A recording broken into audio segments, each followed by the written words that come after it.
This podcast is a quest for well-being, a quest for a meaningful life through the exploration of fundamental truth.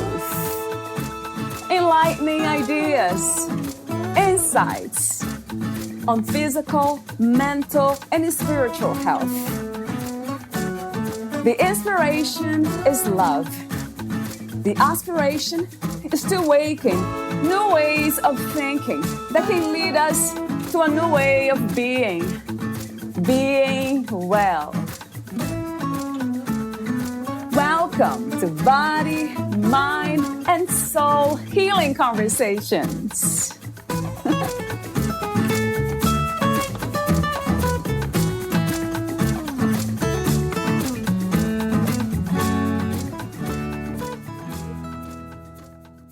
Breakup or divorce is one of the most emotionally challenging experiences we can go through. But you don't have to walk this path alone. Walking alongside someone can fast-track your healing and recovery. Someone who can gently navigate with you through the pitfalls and tricks our mind plays with us to protect us. Someone who can hold you accountable to make steps towards your dreams while understanding the depth of your pain and the individual healing journey. Someone can help you to heal your past wounds and help you to reconnect with the powerful wisdom inside of you. Valeria interviews Ivana Care. She is a life and transformation coach. Her journey into coaching began with her own personal transformation. Like many of the women, she found herself facing an impossible choice in a relationship that no longer served her. Leaving meant stepping into the unknown and facing adversity. But it also meant opening doors to new possibilities. Today, Ivana is helping other women find themselves after separation. She combines her personal experience with powerful tools like guided meditations, energy work, and trauma healing techniques. Meet Ivana at MailChimp/6E1959AA39CA6/Ivana Care #header. Here's the interview with Ivana Care.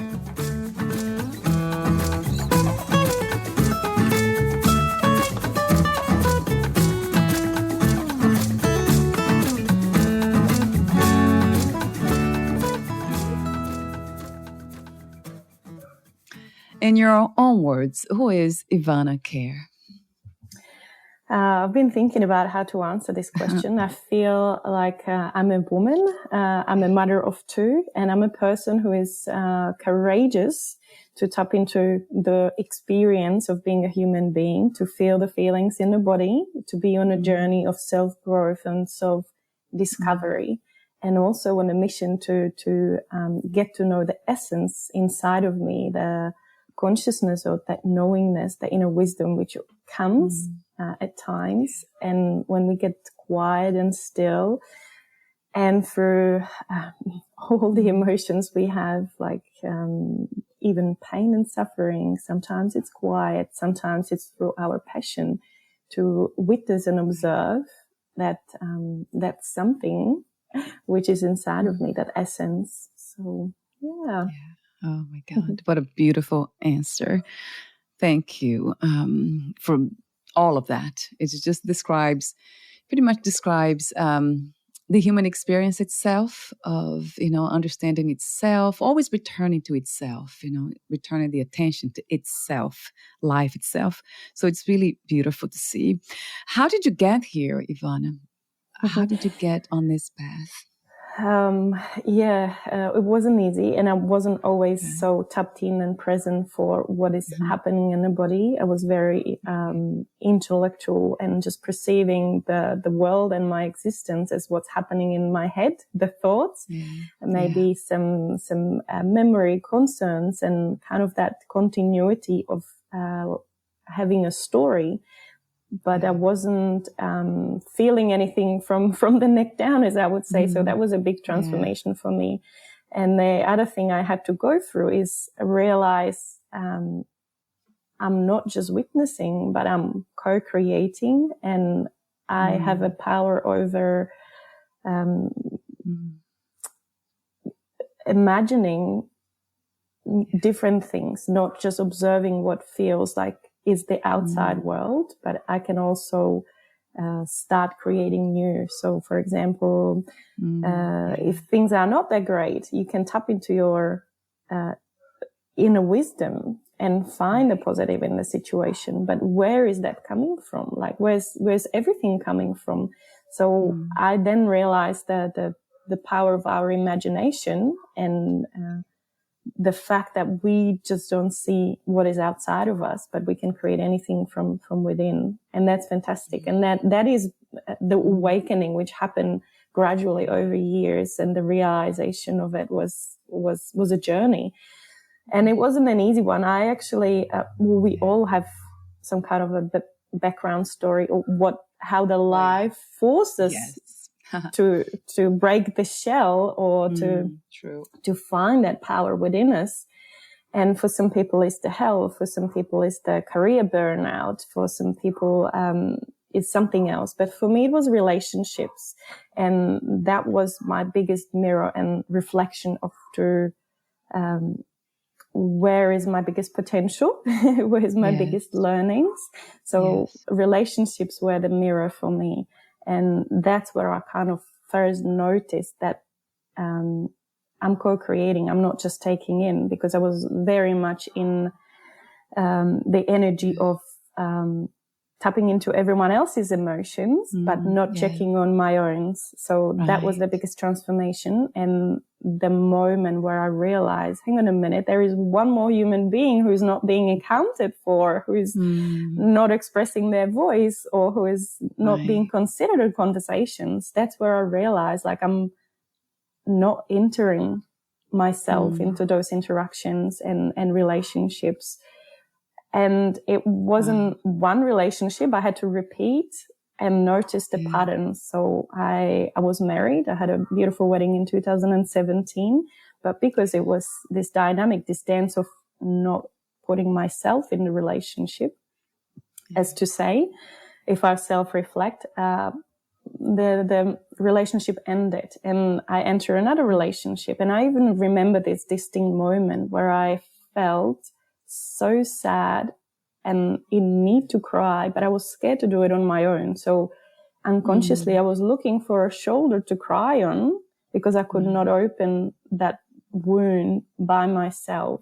And it was a lot for the next partner to hold such an amount of pain. And over time, I realized I'm repeating the same patterns, and I had to take responsibility for what role I play in relationships. So that was the awakening, the recognizing of, okay, second time around here, and it feels like I'm having same conversations, but just with a different person.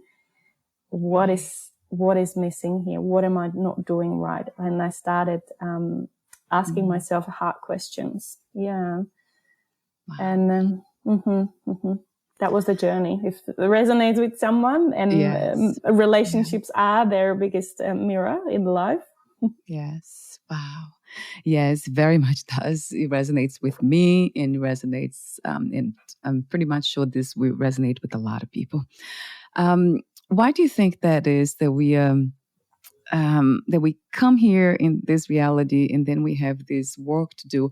Is that something that's already designed in a way, Ivana? Like some people talk about the soul's design, the soul's purpose. Yeah, I heard this. Or theory, or like I don't know how to capture it in one word to describe it, but like that we enter this experience with some sort of contracts or something. I do believe that there is something which is in our a DNA, or maybe like a soul lineage, or like a imprint as we are born, but there is also a part which we gain along the way. So there's a genetic code within us which is from our lineage. So it could be from mom's side, it could be from dad's side, and their grandparents and their parents and grandparents. So it goes many, many generations back, and your influence already won while you're in your mom's womb.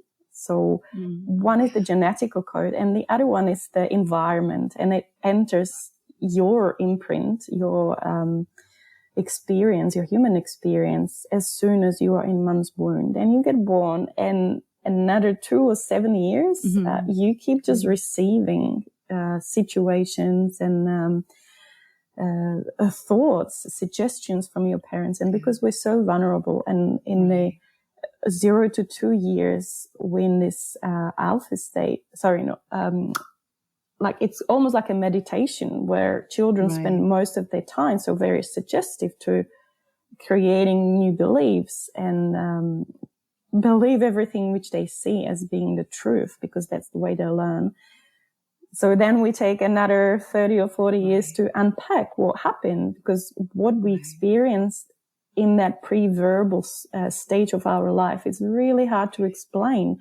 It's on a level of in our body or sensations or the stories that repeats, but we cannot explain it in words because we did not receive that information having the ability to describe it or understanding it with cognition. So a lot of the time, some of our imprints are so old, so it could be the genetics, or it could be pre-verbal. So it's really hard to describe and put in words. Mm-hmm. Yes. Yeah. It very much resonates with me too. Yeah. As being true that we don't often, we are not clear about these, the beginnings of whatever it is. It's just like we are caught in the middle of it in a way. Yeah, and back to your question, Origin, like why we then kind of attracting or seeing the hard things in our life, like it could be just because that's the wounded part which wants to be healed, but because it's not seen, it needs to express ourselves or draw the attention to, like,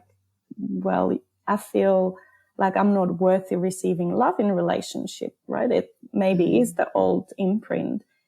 So through the relationships, it's like I always forget myself. That's how I get to tap into that old belief or old true or old sensation, because I could not put the words to it in that early stages. So we, our body or our consciousness asks for those, let's say, experiences to show us where we would like to heal or where we would like to take us. Amazing. Yes. It's incredible how life is very supportive of itself. So when out of balance, it's always searching, looking for balance, and going through experiences, challenging ones. It will prepare us, as I said, off record. It's almost like a preparation type of thing, it feels to me. So, I have this question just came to me. So where you are now, let's say, because you have done a lot of the work already to become a professional, even a life and transformation coach, which is such a beautiful and courageous thing to do, and curious and playful. What's not to love about that? But when it comes to relationships, how do you know that you're ready for a new relationship that's healthy and anew? Yeah, that's a great question. So everyone is different, and the wound is different and on a different depth. So while, let's say, casual relationship takes, 2 months to recover from marriage, or 20-year marriage would take longer to recover from. So we have to unpeel ourselves from like the past, the other person, and we have to reconnect with who we are now without the spouse or without so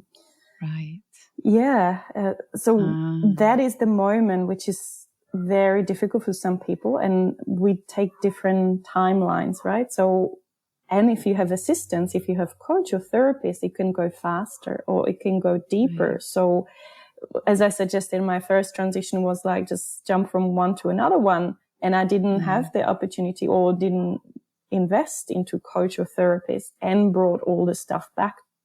It just, repeat itself. So if you take time and heal and feel you're ready, I think it's an experience. So once you have that desire to speak to people more, because at the start you could be a little bit shy, a little bit timid to even go out and speak to your friends or your family members. And very common thing I see in my clients is the shame. So when something like that happens, you just want to stay alone and not to speak to anyone. Don't be exposed to any questions, or like there's a lot of internal happening, and we're very sensitive to, you know, people asking us certain questions. So I've been through that phase as well. And it's slowly over time, lets you to speak to your family members, your parents, and then you feel you're ready inside of you. So it's not a matter of days or years. It's that inner knowing that you are strong enough. And the confidence is coming from not this time it will work, but even if it doesn't work out, I am strong enough to go through that experience again. So it can always happen again. But the question is, can you hold if you realize after, I don't know, 7, 8 weeks, months, years that this is not for you? Can you be hurt again in a sense? So that's where I feel the readiness is happening, where you realize I'll be okay if I try. Like there's no guarantee. Yes. Wow. It has been my own experience too. So it's basically, if we wanted to make it very simple, you already mentioned, it's basically, Ivana, knowing our values, our own truth, isn't it? Be in touch with that. 100%, yeah. And that changes from person to person, of course. Oh, I see. And being able to be true to that and not negotiate or try to compromise ourselves. I love that, though. What's not to love about that? I guess, for me has been a very interesting journey. It was the healing journey, and then, you know, throughout relationships that were repeating itself, exactly like yours. I was married. This is my 3rd relationship, and it's still a challenge. So I'm in a relationship now that's challenging. But then what I did 15 years ago, I started going deeper into spirituality. So I did some of the healing work, therapy, not too much, but I went through energy, I did energy work and a lot of other kinds of healing work. But then spirituality has been a calling for me, and that's Vedanta. I'm a student of Advaita Vedanta, which is a Hindu spiritual philosophy. And that, from that perspective, it's so different, you know, because they basically say that you're already what you're looking for. So it doesn't even matter if you try to change situations. You're still that. You're still divine. You're still sacred, regardless of your situation. So, and the more I tap into it as a practice, reflection, meditation, the more peaceful I become, even in challenging situations. So I'm wondering if that's helping or getting me deeper into trouble in relationships that I'm not supposed to be in. I love that idea. So definitely we can grow while we're in a relationships. There's no relationship is ever stopping us from growing. So we can do the inner work with our partner while we're being challenged, while we're being confronted, while we're having someone to, you know, like course correct with us. Right. Yeah. But there is a difference where we have to be honest ourselves. And I thought myself, I was with, you know, my soulmate, the person who goes like so deep and is my best friend and confidant. And I wanted that to be true for so long that I stayed longer than I should have. Yeah. So sometimes there is the inner knowing that something's off. But sometimes there's the inner knowing, like, I have to be patient. So it's different for every relationship. And then that's why it's so confusing. And sometimes we hear the advice we want to hear and want to believe. So for so long, and I'm not suggesting your 3rd relationship is in any way not healthy, but my experience was the longer I wanted to work on myself and make it work, the deeper in the problem I got myself and more attached to the unhealthy pattern I was and not willing to see the truth. Right. So I got caught in that optimistic, health, uplifting and hopeful stage, which got me very blind. So there is very difficult point in us to be very honest and ask for truth. So I had the courage to ask for truth and have the veil of the unknowing be like taken away from me. So that was my prayer back then when I was so lost and everything was more and more fuzzy. And that is a sign of if you're going towards the truth and see more clearly, or if you want a carousel and see more and more fuzzy and feeling more and more dizzy every spin you go. And I have this beautiful little story I want to publish in an article shortly. So you observe if the patterns are the same, or if you on a carousel, you find yourself faster and faster in the same conversation, faster and faster in the same feeling. So that's when you realize, okay, I'm repeating a pattern. Where if it is a growth, the challenges are different. You moving on to somewhere, even if it's difficult. So that's a like internal sign of like, am I on a carousel? Am I getting more dizzy, more confused? Confused and in a fog of unknowing, or am I getting clearer and deeper inside of myself and being more and more grounded? So the prayer is to get more clarity. That's what helped for me. And the other thing I wanted to mention, so beautiful, the practice you have from India. And I intuitively tap into this while I had that little baby, right? I was also looking for some truth and some help in the situation I had. And that was just a 6 months old baby in front of me while I was in that, like, should I stay or should I go stage? Right. And I was just observing her.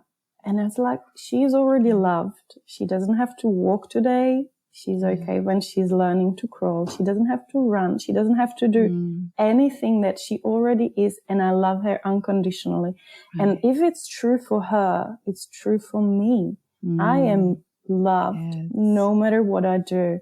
If I screw up this relationship, if I let myself down, or if I stay another day, or if I decide to leave, I am loved. And that allowing myself to know that I'll be okay and I'll be loved no matter what. And I'm not a, bad person or missing something or not fulfilling some purpose. Like that just got the lightness I needed, that inner strength I needed in that moment, and I am loved and I am whole. I am enough. I fulfill the purpose and I fulfill everything I'm supposed to be in this moment, just as the little child who can't walk. And she's already everything she's supposed to be in that moment. So that was beautiful. Kind of that receiving a message, observing her to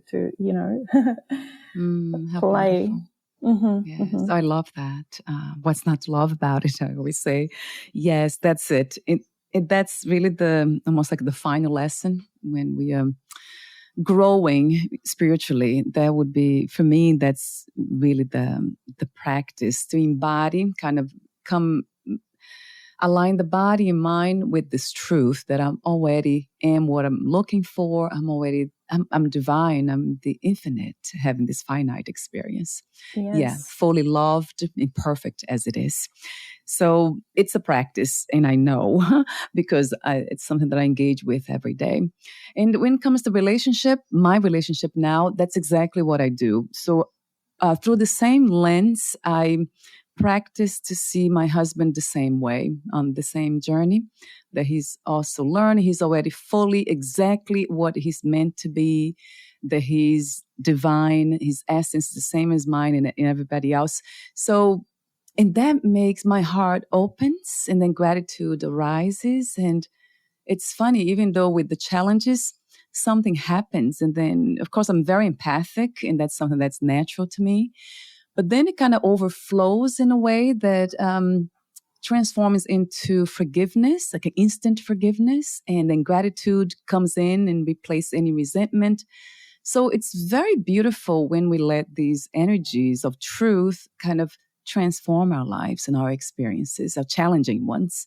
So that has been my dance right now. And it has been a fun one, I have to say, Ivana. Has been playful. And I'm enjoying it, the growth in it. Yeah, that's lovely. And you remove the judgment or the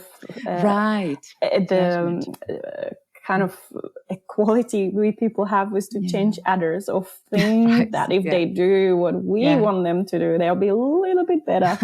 So we have this funny tendency to look at the world around us and the people around us as if it was more my way, it would be a little bit better. That sounds like a egoic kind of egotistic kind of way of seeing, right? My way, yeah, right. Yeah, it's very human though. We all have those moments throughout the day.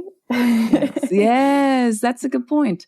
With the wars happening and then, yeah, but then if we keep in mind, I guess that's my practice, always keep that in mind, that everything comes from one essence. We share the same essence. Basically, everything is divine. Everything's God, or God is in everything, or everything's in God. So it changes. It's funny how it changes our perception. It's not that changes reality. It won't change all the people or the things or the physical reality, but it changed the way we interact with it and engage with it. And in that sense, changed everything, because now it's not the same. I agree. And what was my big mistake in the past as well is over responsibility for others. And that's the part I had to clean up. So what was showing up as a conflict in my relationships, I was always avoiding it, always overcompensating and resolving it for others so they don't feel bad, they don't have this emotion, there's no blame on me. I felt very responsible for not feeling shame. I couldn't even tap into the emotion of anger because I thought it's not allowed. So fixing all of those things and not resolving other people's issues, that would put things right, because at first it was confused. What should I be doing in relationship? What is my role towards or responsibility towards this person, that person, towards me? And it was all muddy. We have to clear what are the boundaries. And by you giving the power back to your partner, saying this is for you to resolve, like you're capable of holding and growing and being yourself as you are, and I trust you doing the best you can. We're giving power back to where it belongs. And at the same time, we have to do the inner work ourselves, rather than like thinking, someone should make me feel bad and he made me sad, and I have to own my own truth and face my own fears and clean that part. And it's very hard sometimes to know in a relationship where is the end of me and beginning of the other person. Yeah. So we do have to do some work around that and not overstep our boundaries and not let anyone else to blend in our space. That's when, then that's where was my mistake. And I had to unpeel my responsibilities from other people's responsibilities. Right. That's a big one. Yeah, that's a big part of it.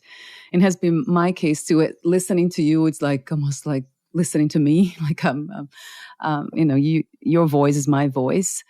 I guess what I learned to do is not to judge myself too, or not take those behaviors or thoughts seriously. So I let them come and go. I feel them, and I let them come and go. If they want to try to change, feel responsible for my husband's emotions, it's okay. So I just let them be. And that's funny.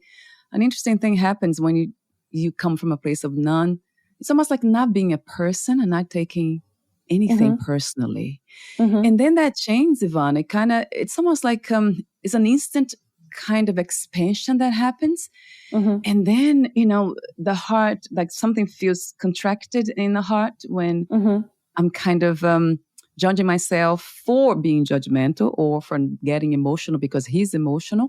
And then as soon as I bring that alignment again, the truth that I know that I'm not, it's not that, it's funny to say, it's kind of hard to say it that way because it is truth to me though, that we are divine beings. We are spirits. So when I bring that truth into it, in that moment that I'm not a person, then everything changes. Then it's almost like it expands, the heart opens. And it's funny how it happens like in minutes, it changes. So that's my practice. But I know that everybody is at a different level, right, of understanding and their healing process, of getting to know themselves and their patterns. So talk to me about the modalities. I know we mentioned off record, the root cause therapy, childhood trauma. I know we've been talking exactly about that. But if you can get a little bit deeper into it, what is is that do you use one over the other as a first step? How do you assess your clients before you use these methods? Mm-hmm. Yeah, that's a great question. So it's something which worked for me. And as I mentioned, like some of the emotions I wasn't allowed myself to feel, such as the anger. I was scared to feel the pain and sadness or grief. Like those are big emotions we not taught how to process. So they get stuck in our body, and we just carry them as a shoulder pain or somewhere in our body where we just can't process them, so we hide them. So it could be for years and years and years we carry those wounds with us, and they are physically like carried with us in our body, and it could be old. So the modality is called root cause therapy, which is going to the root cause of the original imprint, the story as it began. So through so that's the name of the modality. Through that, I process or help my clients process the childhood wounds, because a lot of the time it goes back to childhood. Some go even to a birth experience or pre-birth experience. Sometimes when it's things which are passed on from generation to generations, or sometimes I had a interesting example where during the birth, the mum felt anxiety because she was induced, but the baby was so stressed by the mum's stress of being induced. The baby took it on as her anxiety. And it's really hard to pick up as you don't have the cognitive skills to describe that while you being born, that it is so stressful because it's all around you. It surrounds you. So she took it on to help the mum to go through the process.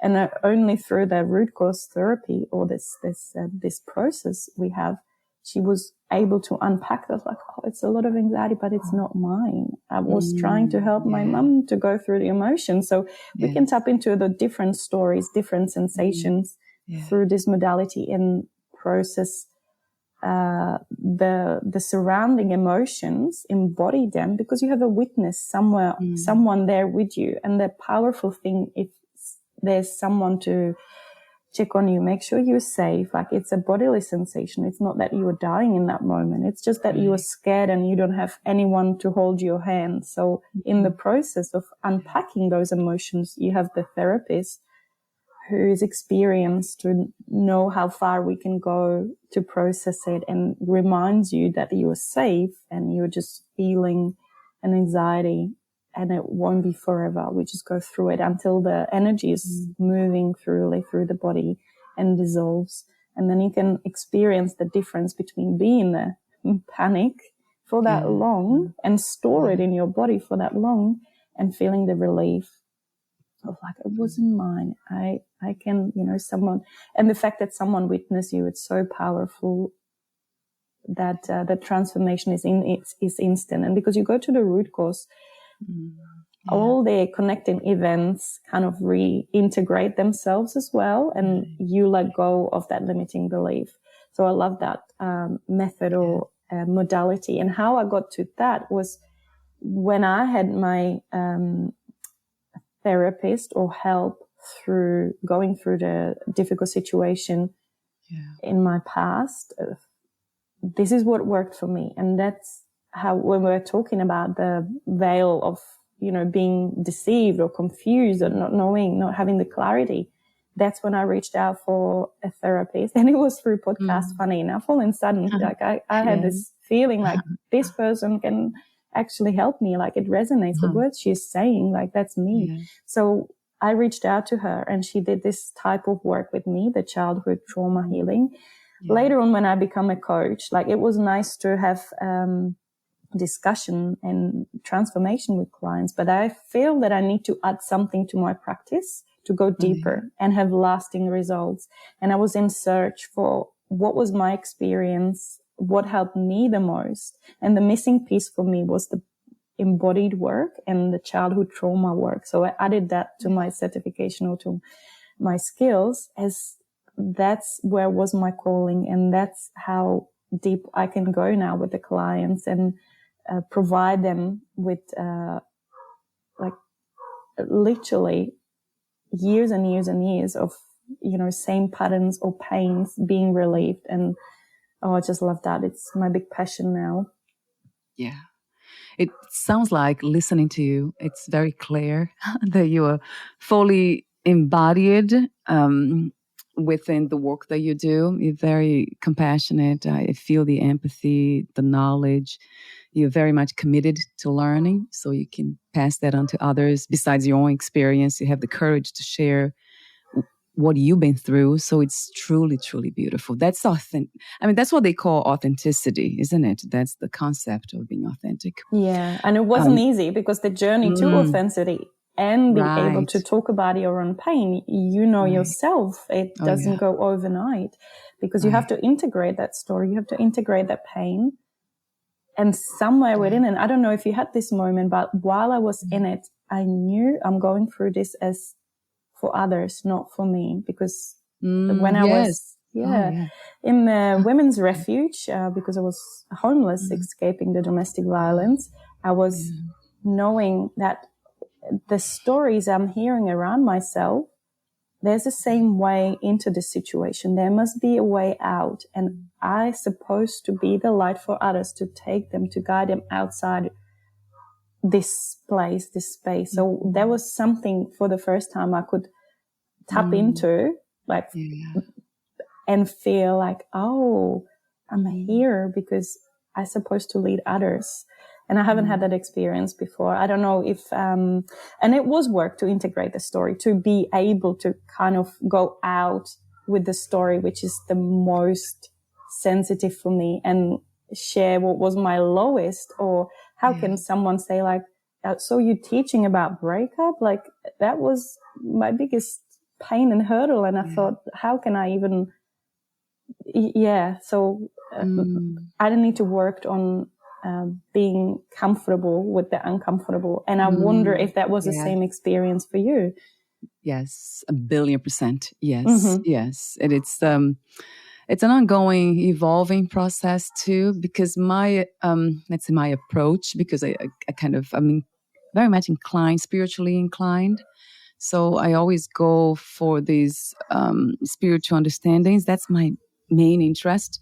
But of course, I apply them in a way that feels is the same way, right? When it comes to the human experience, body, mind, embodied, that's exactly what it feels like. It felt like I was doing this for somebody else, going through all this suffering because I was supposed to teach somebody, but then it didn't make sense. One of the things that it was big for me too, it was the fear of not making it financially. And that's something that you speak of. So talk to me for a moment about that with women going through this. So in my case, it was just, reaching the bottom of that, like panic attacks and all. Yeah. And then something came up and said, what do you love to do?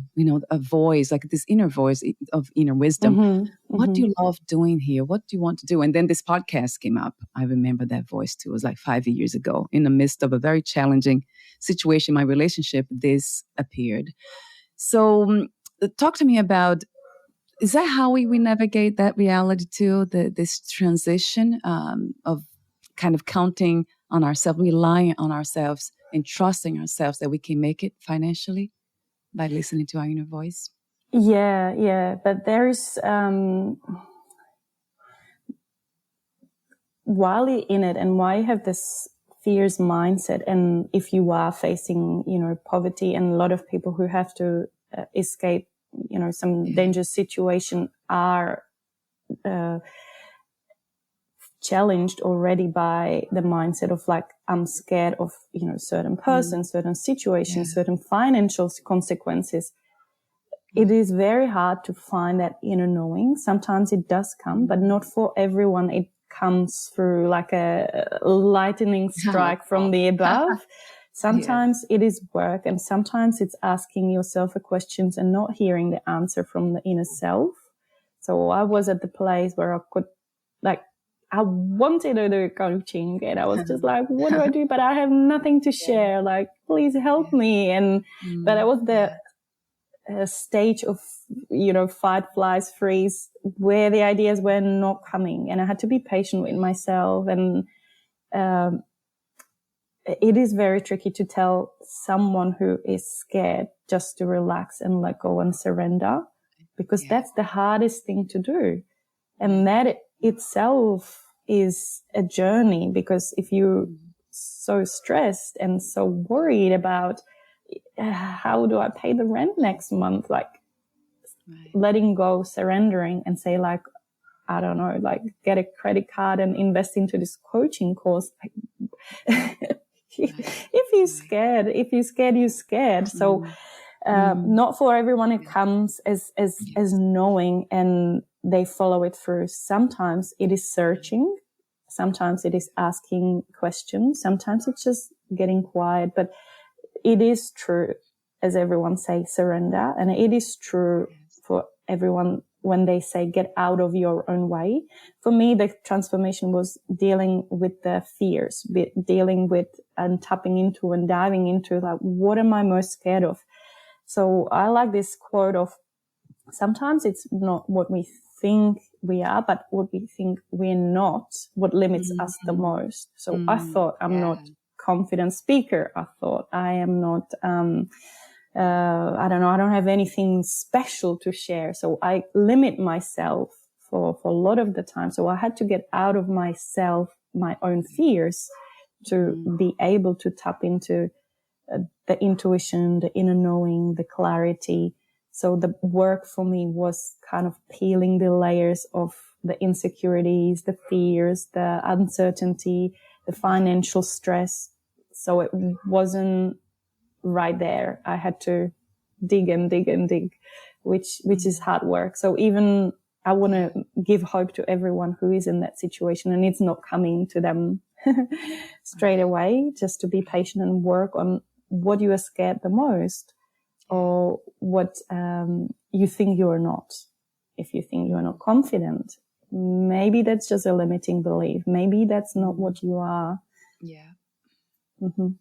Gosh, it's such a beautiful guide to well-being and to this beautiful place of being true to us, right? In living our potential, as some people say, living our full potential here. I see you as this very beautiful, bright, I have to say that the more I listen to you, and I see you on video here, I know this is just audio, but it's truly beautiful. I see you almost as a light. Yeah, beautiful light, right, guiding others to see themselves. Thank you so much, Ivana, for being you, for saying yes, to this journey. I know it's not easy, and it has been my case too. So thank you for the courage that you had and you have. It's I can see it. It's just so beautiful because coming from the heart. It's that's what it is. It's courage comes from the heart. So yes, we are not finished yet.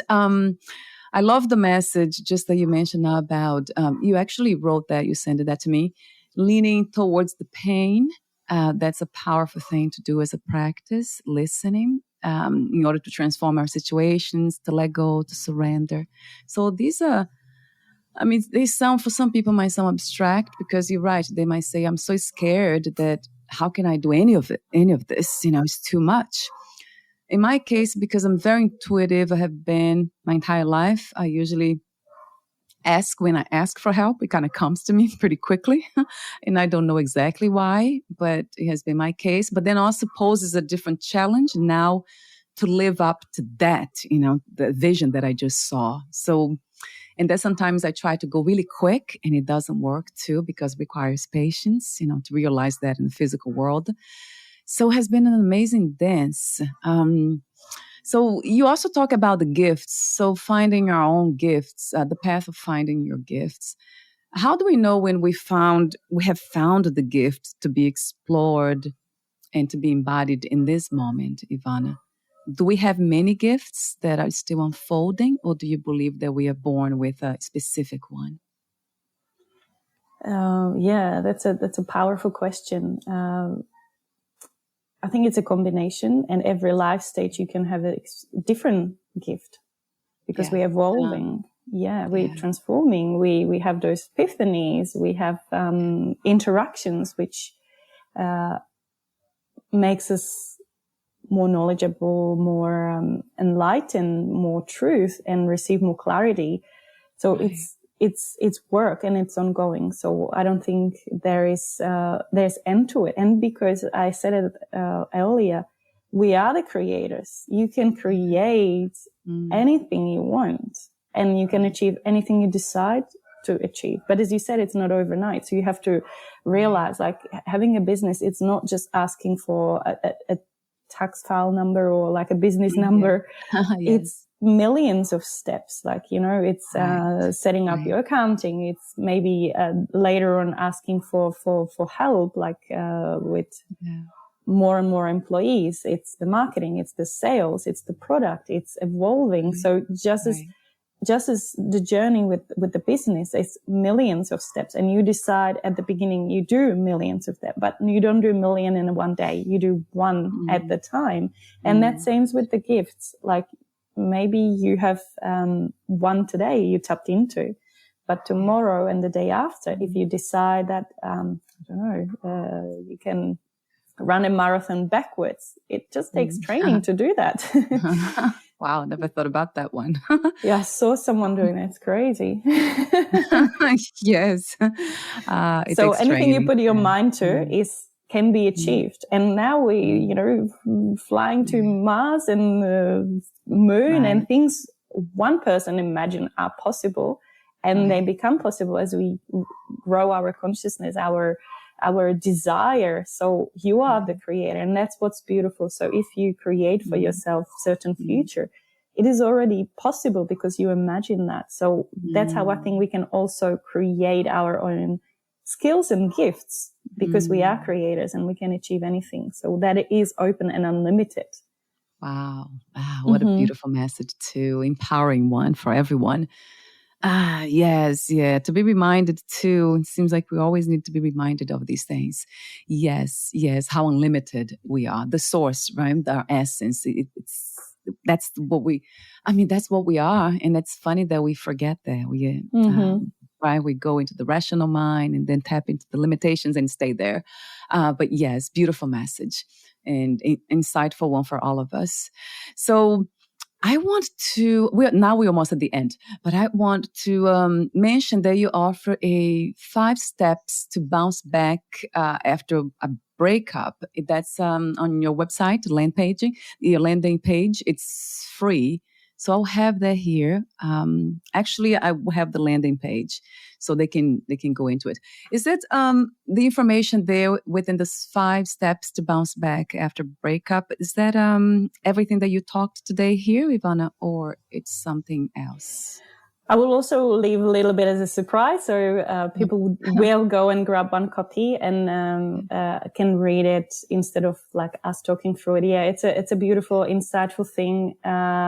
How to like get out of the self-doubt and ruminating over, am I good enough? Because there is a stage after every breakup where we kind of question the past and how we showed up in the relationship. We reflect onto, our reality and memories as well. So we have to get out ourselves from the loop. And what I was trying to send a message with this, because it's structured in like what you can experience if you in this step, what is the transformation if you can overcome this step, or if you take the tools which I mentioned in the guide. Right. So it's step by step with the tools, with the experience, and with transformation it provides if you are able to take that step. So I think that guides people from the initial kind of, what's happening? Like I can't get my head to work because I'm still thinking about the past, and I got stuck into questioning myself, to the more empowered stage where you feel more connected to you're okay. So that's the guide and the 5 steps. And I love working and giving community. So I'm also frequently holding workshops on the topic of confidence and overcoming the breakup and things, connecting with that situation. So yeah, that's also on my Instagram or Facebook as invites quite often. So I don't have one like coming up, and also there might be some time delay to publishing this, but there's always information you can find, because I love to give back and have something accessible for people in different financial situations as well, because I know how hard it is. So and the last thing you did say, if we are scared to take steps, or if we have a big fear, it's okay to ask for help. It could be anyone. It could be family member. It could be friend. It could be therapist. Just reach out. It's a hard step to do, because sometimes we feel like no one understands me, but getting out of that thought that I'm alone is a big step, and someone who can help you to conquer the fears or the big questions which are keep coming over and over and spinning in your head. So that is the message for today. We don't have to do it alone. Yes, that's another powerful, insightful guidance, right? If we are listening. And what a wonderful invitation too. So you offer the 5 steps to bounce back after breakup. That's free. And you also offer a free consultation, which is very generous of you. And I love that, because you're coming from that place that you just mentioned, because I was there before, and I know that some women don't have the resources. So that's wonderful. And then you also offer workshops. So that's one. And the other thing that I saw on your page was a program titled 8 Secrets to Regaining Your Strength and Happiness Post-Breakup. So this is the workshop, Ivana, or this is No. So workshop would be maybe 45 an hour thing. Frequently organizing, just to talk about different topics and have like a quick fixes and breakthroughs for people who are in that situation, and as a example of what it is to work with Ivana. So we have some practices or some meditations in each workshop, or whatever fits in that time space. Right. But outside of that, I do offer a program for people who are interested, which is the 8-week transformation, which is the 8 secrets of breaking through, the limitations and strife again after breakup or divorce. And there we have the opportunity to go deeper. And that's where I'm using my modalities, and where we have time to go one-on-one and get deeper into people's stories and tap into where it is they blocking ourselves or can grow. We also teach my clients how to dream again, because not everyone, for some it comes naturally, but for some, like, for example, if you ask me, how would your ideal day look like? I don't even know how to start. I have millions of questions like, how much money do I have? How far can I travel? Like, how many hours does the day have? And I don't know what container to put in my dreams. And that's just how my brain works. I can let myself to dream again. So I'm getting better and better, but it's a practice as other things. For other people, the challenge is the confidence or the speaking. For other people, they already passed that they want to start dating. So we set the goals and we look how we can achieve the goals with each and single client. And because I'm not booked out yet, it's not like a group session where you don't have a time for yourself individually. I'm still at the stage where it's one-on-one, and it's deep work, and it's healing work, and practice where you actually do have lasting transformation for your life. Yes, and it's very clear to me that you're doing exactly that.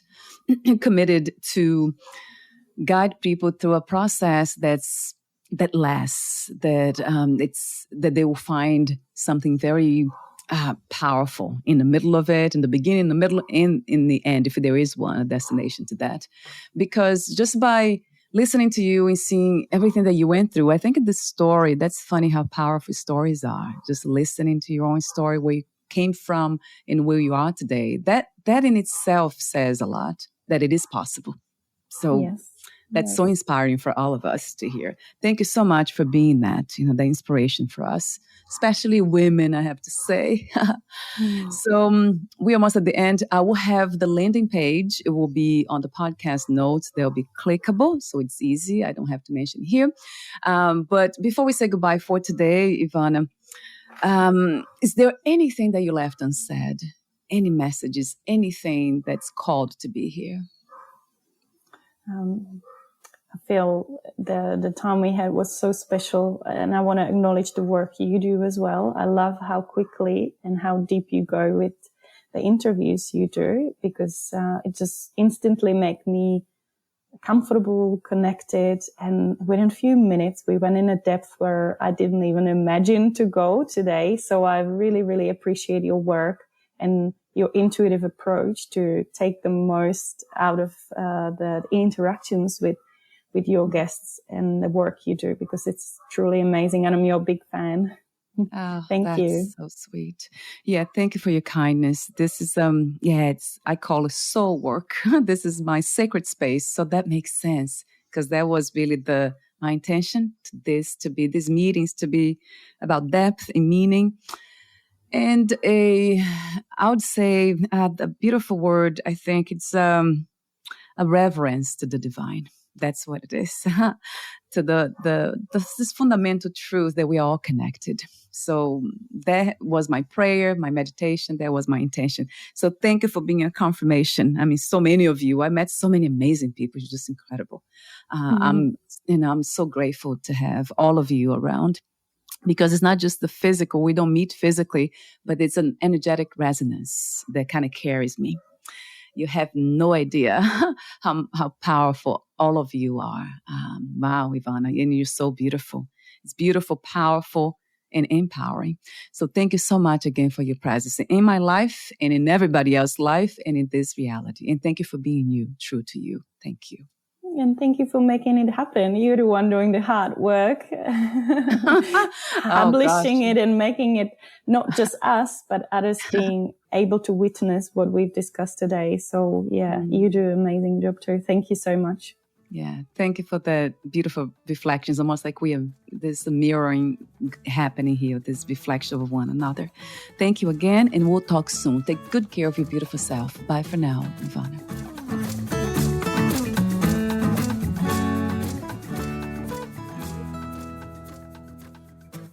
Thank you for listening. To learn more about Ivana Care and her work, please visit MailChimp/6E195AA39CA6 /Ivana Care #header.